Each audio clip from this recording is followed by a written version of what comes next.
Assalamualaikum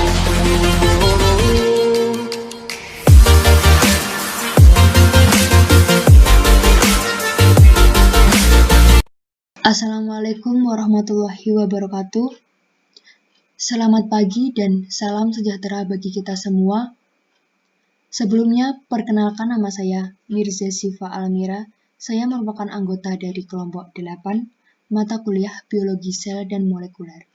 Pada kesempatan pagi hari ini, saya akan mempresentasikan sebuah materi yang bertema penurunan gen penyebab penyakit dan kelainan.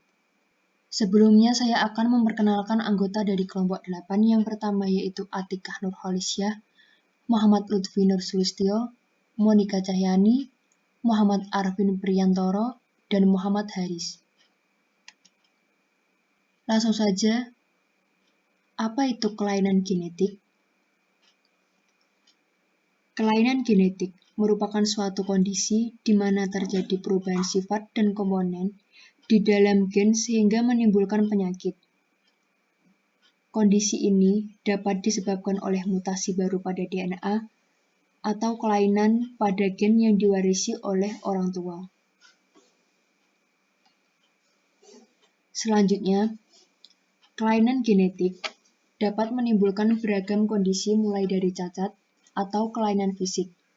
Misalnya, dextrokardia. Nah, apa sih dextrokardia? Dextrokardia, ketika jantung terletak di sebelah kanan dada. Letak jantung yang normal adalah di dalam rongga dada sebelah kiri. Namun, pada dextrokardia, posisi jantung ada di sebelah kanan. Nah, kondisi ini bisa tanpa gangguan. Bisa juga disertai gangguan pada jantung dan perubahan letak pada organ-organ tubuh yang lain. Yang kedua, yaitu atresia biliar. Apa sih atresia biliar? Atresia biliar merupakan kelainan bawaan lahir atau kongenital yang ditandai dengan gangguan saluran empedu pada bayi yang baru lahir. Meski jarang terjadi, namun kondisi ini tidak dapat dianggap sepele. Bila tidak terdeteksi sejak dini dan ditangani dengan tepat, atresia biliar bisa berakibat fatal bagi bayi. Serta mental atau kelainan kongenital atau bawaan, hingga penyakit tertentu seperti kanker. Selanjutnya, genetic disorder. Penyakit genetika atau genetic disorder adalah penyakit yang muncul karena tidak berfungsinya faktor-faktor genetik yang tidak mengatur struktur dan fungsi fisiologi pada tubuh manusia. Penyakit genetika disebabkan oleh adanya kelainan gen yang diturunkan saat terjadinya pembuahan sel sperma terhadap ovum. Penyakit genetika juga bisa disebabkan oleh adanya ketidaknormalan jumlah kromosom antara kromosom X dan kromosom Y. Juga bisa karena kerapuhan sindrom X yang disebabkan adanya mutasi gen yang berulang. Kelebihan atau kekurangan jumlah kromosom bisa juga menyebabkan penyakit genetik. Selanjutnya, penyakit genetik dapat diklasifikasikan menjadi 4. Yang pertama yaitu kelainan kromosom. Nah, kelainan kromosom ditandai dengan kelainan jumlah atau struktur kromosom bisa pada autosom maupun gonosom. Nah, apa sih itu autosom? Autosom merupakan kromosom pada tubuh dan tidak menentukan jenis kelamin. Sedangkan gonosom, kromosom yang menentukan jenis kelamin atau biasanya disebut dengan kromosom seks. Penyakit genetik yang disebabkan kelainan autosom adalah sindrom Down. Sindrom Down adalah itu suatu kelainan genetik karena munculnya kromosom ekstra pada kromosom 21. Yang kedua yaitu sindrom Patau. Sindrom Patau merupakan penyakit yang terjadi akibat kelainan genetik penderita sindrom Patau biasanya akan mengalami kelainan fisik yang dialami sejak lahir. Jadi masalah tubuh kembang serta gangguan fungsi organ-organ tubuh tertentu. Yang tiga, sindrom Edwards. Sindrom Edwards adalah kelainan genetik yang disebabkan oleh adanya salinan ekstra pada kromosom 18. Oleh sebab itu, kelainan yang disebabkan gangguan pada banyak bagian dan organ tubuh ini disebut juga trisomi 18. Sindrom Edwards merupakan kondisi yang jarang terjadi dan hanya dialami oleh 1 dari tiap 5.000 kelahiran. Bahkan, kebanyakan bayi yang menderita kelainan ini mati sejak di dalam kandungan. Yang terakhir yaitu sindrom Cri-du-Chat. Nah, sindrom ini merupakan kondisi genetik yang disebut juga dengan sindrom kucing. Kondisi hilangnya atau penghapusan kromosom nomor 5. Sindrom Cri-du-Chat adalah kondisi yang sangat langka, namun salah satu sindrom paling umum yang disebabkan oleh adanya penghapusan kromosom yaitu sindrom Cri-du-Chat.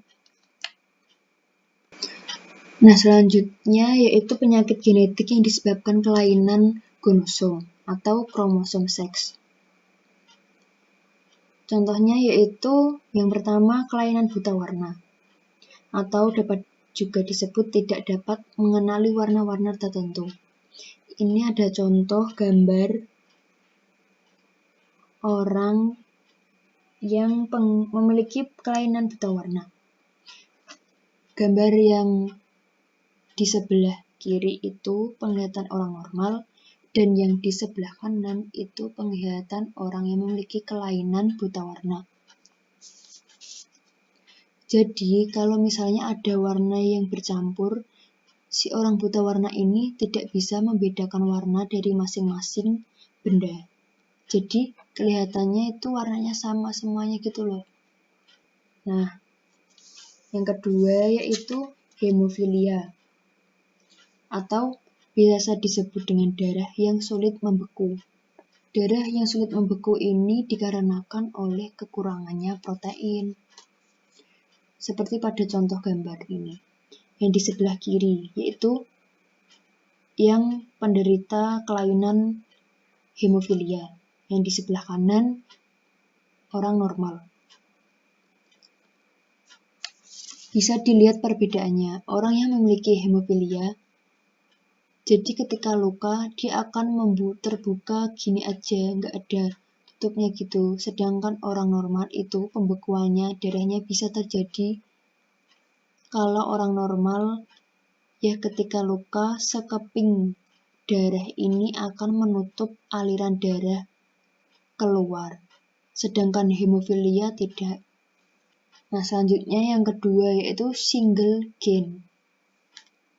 Single gene merupakan kelainan genetik ini bisa menyebabkan kelainan Huntington dan cystic fibrosis. Apa sih penyakit Huntington? Penyakit Huntington merupakan penyakit keturunan yang menyebabkan penderitanya mengalami gangguan dalam berpikir dan bergerak. Selain memiliki gangguan berpikir dan bergerak, penderita juga mengalami gangguan kejiwaan. Seseorang yang menderita penyakit ini akan mengalami kesulitan dalam beraktivitas dan memenuhi kebutuhan sehari-hari. Sedangkan cystic fibrosis atau fibrosis kistis adalah penyakit keturunan yang menyebabkan lendir-lendir di dalam tubuh menjadi kental dan lengket. Tapi penyakit ini sangat jarang ditemukan. Nomor 3, yaitu kelainan multifaktorial. Nah, kelainan ini bukan hanya disebabkan oleh kelainan gen saja, melainkan melibatkan juga lingkungan dan interaksi antara gen dan lingkungan tersebut. Nah, contoh penyakit multifaktorial meliputi abnormalitas kongenital yang umum seperti kerusakan neutral tube. Kerusakan neutral tube itu merupakan kelainan cacat sejak lahir ya. sumbing, dan kelainan jantung bawaan saat lahir, dan penyakit kronis pada masa dewasa. Oke, lalu nomor 4, kelainan mitokondrial. Kelainan ini disebabkan adanya mutasi pada kromosom sitoplasma mitokondria. Penurunan kelainan mitokondria diturunkan secara internal. Penyakit mitokondria dapat berkembang sejak lahir, tetapi mereka sering dapat berkembang pada usia berapapun. Penyakit mitokondria dapat mempengaruhi setiap wilayah tubuh manusia.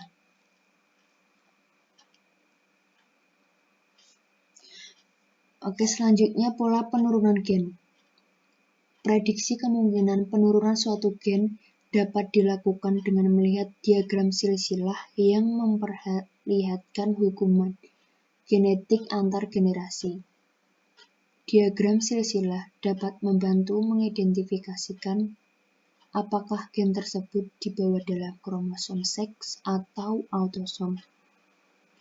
Diagram ini juga dapat menunjukkan apakah gen tersebut bersifat dominan atau resesif, dan apakah seseorang dapat menjadi pembawa gen resesif yang dapat diturunkan ke generasi berikutnya.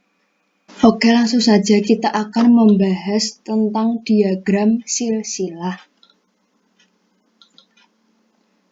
Diagram silsilah. Nah, diagram silsilah dibuat jika seseorang meminta informasi lebih. Seseorang disebut propositus. Propositus yaitu seorang pria atau proposita, seorang wanita. Generasi yang sama ditulis dalam baris yang sama.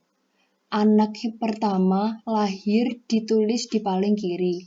Diagram silsilah yang menunjukkan penyakit resesif autosomal ditunjukkan dalam diagram tersendiri.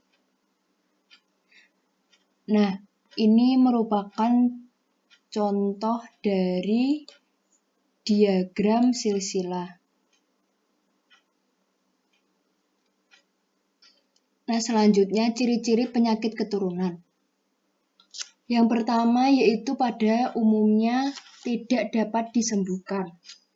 Nah, jika seseorang memiliki kecenderungan genetik untuk mengidap penyakit-penyakit tertentu, pada umumnya dia tidak akan sakit, kecuali terdapat faktor lingkungan atau pola hidup tertentu yang mendukung timbulnya penyakit tersebut.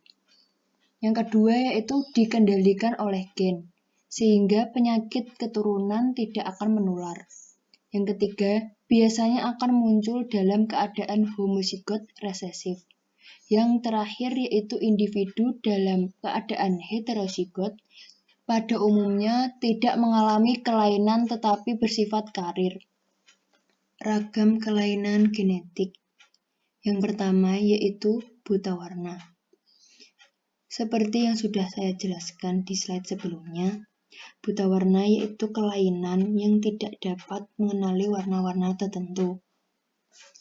Salah satu kelainan genetik yang tidak asing lagi yaitu buta warna. Nah, normalnya mata manusia memiliki 3 jenis sel kerucut yang bereaksi terhadap panjang gelombang cahaya yang berbeda-beda. Jadi manusia memiliki 3 jenis sel kerucut pada mata. Apa aja itu? Yang pertama yaitu sel kerucut merah, sel kerucut hijau, atau sel kerucut biru. Nah, kita akan terhindar dari buta warna jika ketiga sel kerucut tersebut dapat menangkap dengan baik cahaya dalam jumlah yang berbeda dari ketiga jenis warna ini. Buta warna merupakan kelainan genetik yang diturunkan dari orang tua kepada anaknya. Nah, buta warna ini disebabkan ketidakmampuan sel kerucut mata untuk menangkap suatu spektrum warna tertentu yang disebabkan oleh faktor genetis. Yang kedua yaitu penyakit sel sabit. Kelainan genetik ini disebabkan oleh adanya kesalahan gen yang kemudian mempengaruhi perkembangan sel darah merah. Nah, sel darah merah penderita penyakit ini memiliki bentuk yang tidak wajar, sehingga menyebabkan sel darah tersebut tidak dapat hidup lama seperti sel darah sehat pada umumnya. Jadi, Penyakit sel darah sabit itu suatu kelompok gangguan kesehatan yang diwariskan. Sel-sel darah merah meliuk menjadi berbentuk sabit. Sel-sel darah ini mati dini, menyebabkan berkurangnya sel darah merah yang sehat atau biasa disebut sel sabit anemia dan dapat memblokir aliran darah sehingga menyebabkan nyeri.